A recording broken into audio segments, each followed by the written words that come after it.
দুর্নীতি যখন মুক্তি করতে পারল না, তাই জনগণ এই ধোকাটা কেন দিলা? নির্বাচনের পরে কমসে কম 5,000 মানুষ যাইব, এইটার দায়ী কে?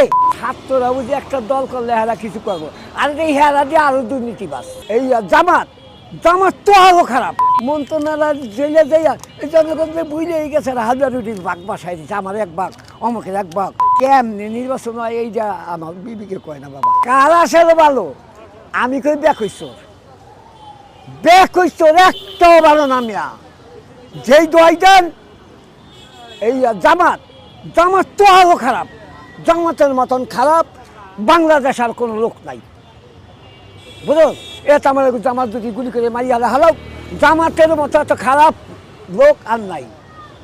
এখন বাদ দিলাম বলে ছাত্ররা বুঝি একটা দল করলে হেরা কিছু করবো, আর এই হেরা দিয়ে আরো দুর্নীতিবাজ। দৃঢ় বন্ধনের আস্থায় শক্তিশালী